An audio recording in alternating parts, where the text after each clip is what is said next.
Hello everyone, Chris Campbell here in the clock shop with a very unique clock that has come in for repair. I don't even know where to begin on this one. This is actually a first for me, but this is by far the most expensive wall clock that I have ever had to come into the shop, and it is full of history.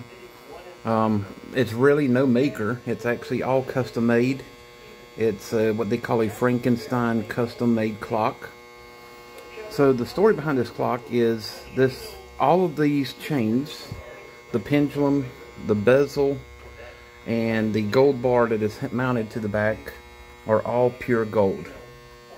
This came off of a shipwreck, a Japanese shipwreck from 1802. The person that brought it in has all the certificate of authenticity of when it was actually discovered in 1980. And the person who discovered it was the famous shipwreck diver Mel Fisher. Down here at the bob of the chain that winds it is the ring that they recovered. It's 24 karat gold, and that is an actual 2 karat ruby in the center.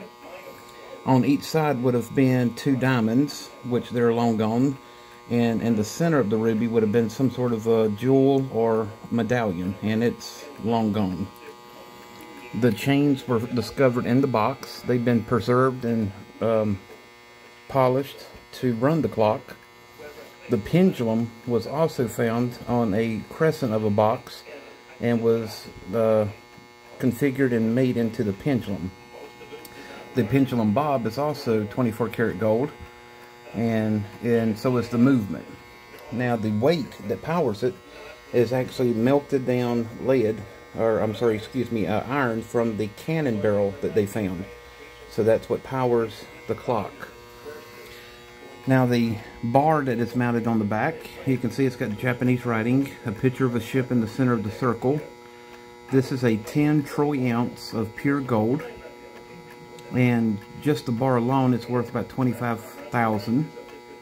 The chain is 5.5 troy ounces of pure gold, and that's worth about $15,000.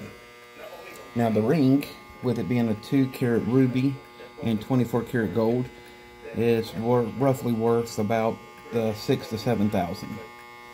Not to mention the movement and the gold that was made to use the brass. But it has been all custom made. The customer that brought it in wants it to be serviced so that they can put it back up on their wall.